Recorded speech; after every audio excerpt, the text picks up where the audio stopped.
Hello friends, मैं गुरु भाई Hindi wrapper. तो आज की इस वीडियो के अंदर मैं आपसे बात करने वाला हूं कि रैप के अंदर अपने रैप फ्लो को कैसे मेंटेन करें।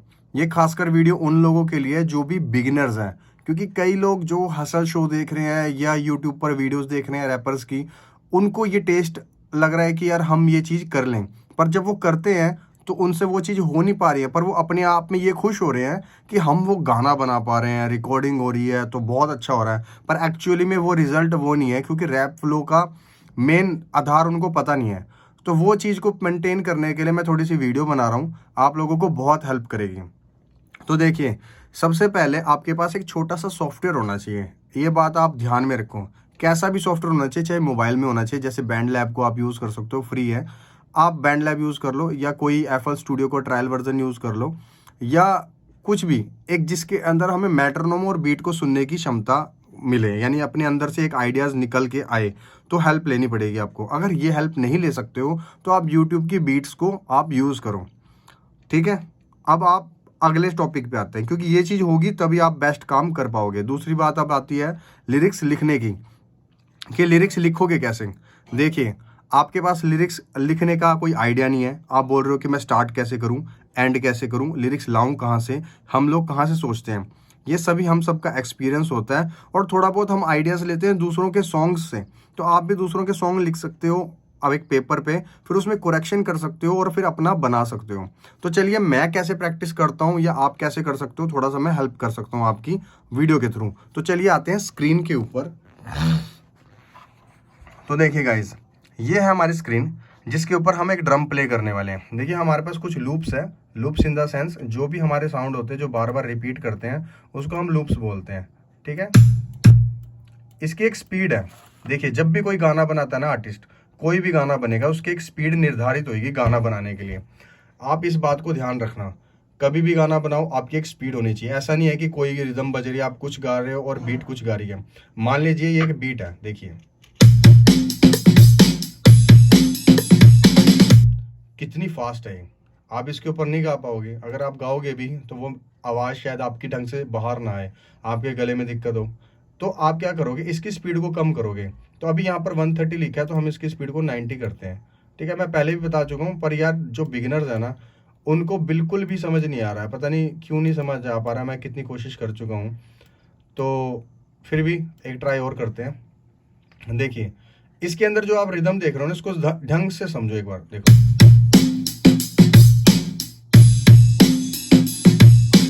ठीक है, इसके अंदर बज रहा है कि जो ढम ढम क्लैप, ठीक है। ये चीज मैं बहुत बार बता चुका हूँ यार, ठीक है। एक मैं और लेता हूँ, ठीक है, ये लेते हैं, थोड़ा सा सुनाई देगा इसमें।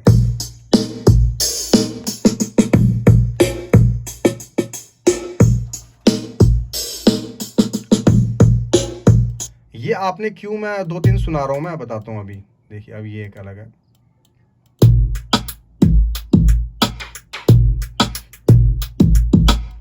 देखिए, ये पैटर्न आपको इसलिए सुनाया जा रहे हैं क्योंकि हर देखो, हर गाने का एक टेस्ट होता है। तो उस टेस्ट को पहले आपने फाइंड करना है कि यार मेरा टेस्ट क्या है। आप मान लो कोई डीजे वाली बीट पसंद है, आपको आती है, तो आप क्या कर रहे हो, सैड सॉन्ग को डीजे सॉन्ग के ऊपर प्ले कर रहे हो, फिर कह रहे हो कि मैच नहीं कर रहा है। तो भाई, इस चीज़ को मैच करने के लिए ना आपको वैसा ही टेस्ट का एक म्यूजिक ढूंढना पड़ेगा।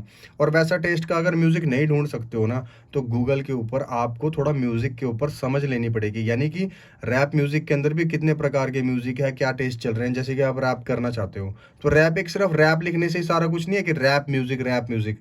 रैप के अंदर भी है, जैसे ट्रैप म्यूजिक, ड्रिल म्यूजिक, ये बहुत ज़्यादा ट्रेंडिंग में है। तो ये चीज़ें आप ट्राई कर सकते हो, या old school hip hop music आप सर्च कर सकते हो। तो इसके ऊपर जो जॉनर्स है ना, उनको आपको एक फाइंड करना पड़ेगा कि वो कैसे हैं। अब दूसरी बात, ये चीज़ आपको मेरे मतलब समझ आ गई होगी कि पहले ये चीज़ फाइंड करो और बीट को देखो।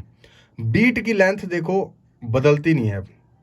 अब हम मेन बात पे आ जाते हैं। बीट की लेंथ आपकी बदलती नहीं है। अगर ये बीट आपको स्क्रीन पर दिखाई दे रही है, तो जब भी ये बात मतलब रिपीट हो रही है म्यूजिक, तो आप अपनी बात को जब बोलोगे तो वैसी ही बराबर में होनी चाहिए। अगर इसकी लेंथ यहाँ से शुरू हो रही है और यहाँ तक जा रही है ना, तो आपकी पूरी लाइन भी इतने के अंदर फिट होनी चाहिए। तो आप क्या कर रहे हो, आपका गाना यहाँ से स्टार्ट हो रहा है और आपकी लाइन ना यहाँ जा रही है बाहर। समझ रहे हो, मेरी लाइन के एकदम पिक्चराइजेशन करके बता रहा हूँ। लाइन आपकी यहाँ जा रही है, अगली लाइन आप लिख रहे हो रैप की, तो यहाँ आ रही है, अगली लाइन यहाँ आ रही है। तो आपका तीनों चारों लाइन ना अलग अलग स्ट्रक्चर में डिवाइड हो रहा है। पर एक्चुअली में होना क्या चाहिए, अगर मान लेते हैं कि यहाँ पर एक बॉक्स है, 2 बॉक्स हैं, 3 बॉक्स, 4, 5, 6, 7, 8। ये अगर ये 8 बॉक्स आपको ये दिखाई दे रहे हैं ना, जो कि हमारे 4 मतलब बीट्स का तो चलो छोड़ो, हम मान लेते हैं कि 4 बीट आ रही है, 8 बीट आ रही है हमारी। तो इन 8 बीट के अंदर 8 शब्द आ रहे हैं हमारे, कुछ भी आप बोल सकते हो, कोई भी लाइन। तो मैं आपके लिए लाइन भी आपको यहाँ पे मैं दिखा देता हूँ। देखिए, आपके पास लाइन नहीं मिलती ना, तो आप ये आपका पूरा लिखा हुआ गाना है, ठीक है। इसके अंदर नॉर्मल फ्लो भी है और थोड़ा फास्ट फ्लो भी है।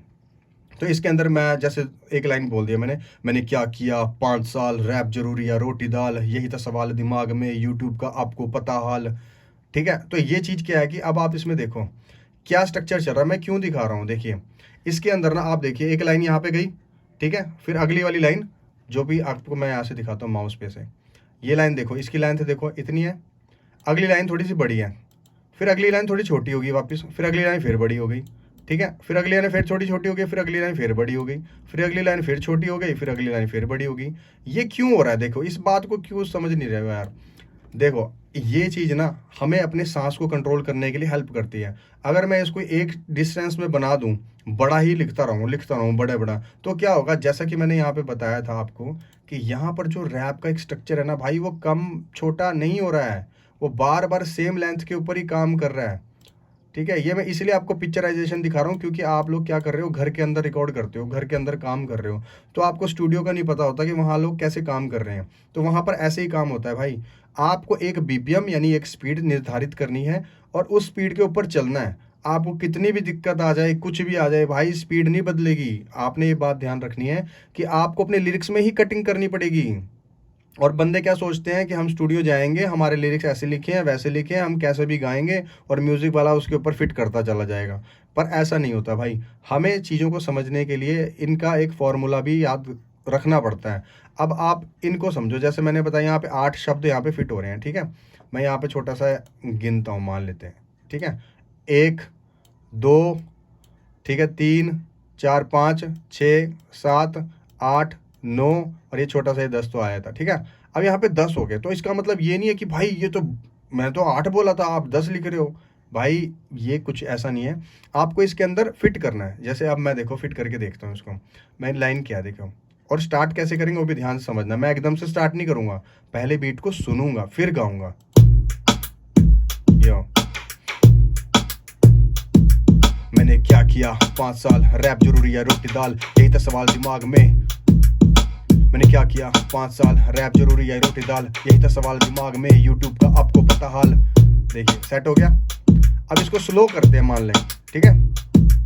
मैंने क्या किया 5 साल, मैंने क्या किया 5 साल, रैप जरूरी या रोटी दाल, मैंने क्या किया 5 साल, रैप जरूरी या रोटी दाल, रोटी दाल, रोटी दाल।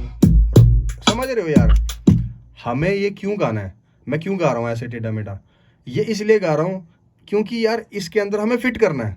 सारी कहानी ये है। अब आप क्या कर रहे हो, आपने सिर्फ लिरिक्स लिखा और लिरिक्स लिखने के बाद आपने कहा चलो गाना बन गया, अब आप स्टूडियो जाएंगे, म्यूजिक रिकॉर्ड करेंगे और सारा काम हो जाएगा। पर भाई आपने प्रैक्टिस तो करी नहीं। एक गाने को बनाने के लिए ना भाई, कम से कम आपको 1000 बार प्रैक्टिस करनी पड़ेगी, तब जाके वो स्टूडियो में रिकॉर्ड होता है। इस बात को आप समझें। तो अभी क्या है कि एक छोटा सा मैं दोबारा से एक रिवीजन दे रहा हूँ कि पहले आप लिरिक्स को लिखो, उसको बीट के ऊपर देखो, और बीट के ऊपर आपने क्या करना है, इस चीज़ को देखो। ये जो लिरिक्स लिख रखे हैं ना, इन सबको आपने पढ़ना है। ये मेरे लिरिक्स है, आप अपने लिख सकते हो या किसी और के गाने के ले सकते हो, जो आपका फेवरेट आर्टिस्ट है, उसको इस स्पीड के ऊपर आना है, गाना है। 90 BPM है, आप बढ़ा सकते हो। 90 इसलिए रखा क्योंकि बेसिक है। और अगर आपको नहीं मिलता टेस्ट तो आपने गूगल पे जाना है, यहाँ देखिए क्या लिखा हुआ है, drum loops UK drill trap 145 BPM। तो आप 150 वाले BPM, 160 वाले BPM ऐसे लिख लिख के आप आइडिया लगा सकते हो। नेट पे आप देख सकते हो कि 80 से लेके 160 तक आप कौन कौन से BPM के स्टाइल में म्यूजिक बजते हैं, तो आप सुनोगे पता लगेगा। जैसे ये देखिए, ये ड्रिल है। मैंने क्या किया 5 साल, रैप जरूरी या रोटी दाल, यही तो सवाल है दिमाग में, यूट्यूब का आपको पता हाल। ये एक स्टाइल हो गया। यहाँ आपको टेस्ट पता लगा मेरा क्या अच्छा लग रहा है मेरे गले पे। अब आप एक और ड्रम ट्राई करो। ये हाँ, मैंने क्या किया 5 साल, रैप जरूरी या रोटी दाल, यही तो सवाल है दिमाग में, यूट्यूब का आपको पता हाल। हे ना, तो ये भी एक स्ट्रक्चर है। तो इस तरह से आपने अलग अलग सर्च करना है, और इसीलिए मैंने आपको स्टार्टिंग में अलग अलग 3-4 बीट सुनाई थी, क्योंकि ये सब बदल बदल के आपको ट्राई करना है कि रिजल्ट कहाँ से हमें बेस्ट मिल रहा है। समझ रहे हो? तो मैं उम्मीद करता हूँ कि इस वीडियो के अंदर आपको अच्छा लगा, आपको समझ आया बेसिक। इसके अंदर और डिटेल में जाएंगे, पर अभी आप इतनी चीज़ को समझो, प्रैक्टिस करो। जब आप इस छोटी सी प्रैक्टिस कर लोगे ना, तब मैं कुछ बोलूँगा तब आपको समझ भी आएगा, वरना ना सारा दिमाग से ऊपर चला जाएगा। क्योंकि बहुत लोगों को ऐसा ही लगता है कि मैं क्या बोल रहा हूँ, पर जो नए बिगिनर्स होते हैं उनके तो दिमाग से ऊपर ही चली जाती सारी कहानी। क्या बीट्स, बार, बीपीएम, ट्रैक, लूप, ये सब नए नए शब्द उनका दिमाग खा जाते हैं।